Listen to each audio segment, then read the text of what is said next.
शेतकरी मित्रांनो, आज आपण आडस येथे शेळी बाजारामध्ये आलेलो आहोत। या ठिकाणी वाघमारे सर आपल्याशी थोडंसं चर्चा करतील। तर वाघमारे साहेब, इथं कुठून कुठून शेतकरी येतात?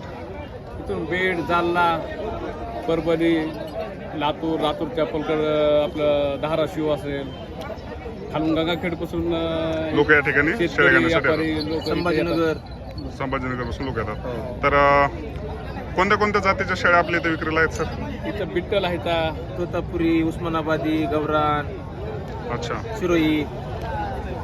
एका दिवसामध्ये तुमचा आतापर्यंतचा हायस्ट शेळी आणि छोटे पिल्ले विक्री किती झालेले आहेत एका बाजारामध्ये? 1011 गेलेले आहेत। तर शेतकऱ्यांसाठी तुम्ही काही आवाहन वगैरे करतात का की आडसच्या शेळी बाजारात या, किंवा मग अशा पद्धतीनं काही?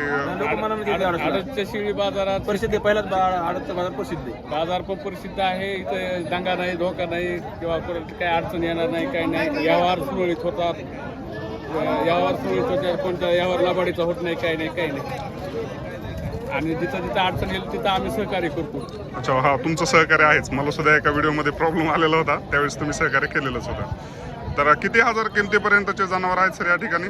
कमीत कमी 40, 50, 60 हजार पर्यंत जशी शेळी आहे, दोन तशी किंमत आहे। अशी जाते। म्हणजे जसं शेळीची क्वालिटी आहे तशा पद्धतीने किमती आहे, तशी किंमत कमीत कमी पासून जास्तीत जास्त पर्यंत। 60 ते 70 हजार शेळी आडच्या बाजारामध्ये हायस्ट शेळी एखादी विक्री झालेली आहे असं तुमच्या कानावर आहे? विकलेली आहे। 51,000 रुपयाला। 51,000 रुपयाला कोणत्या जातीची होती? हे विकलेली कोणत्या जातीची होती? कोणत्या जातीची होती? उस्मानाबादी। उस्मानाबादीची 51,000 रुपयाला गेल्या बाजारी विक्री झालेली होती।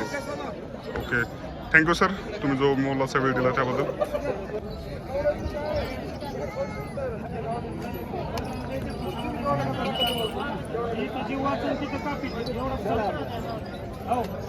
तुमचं मला कळलं गणित।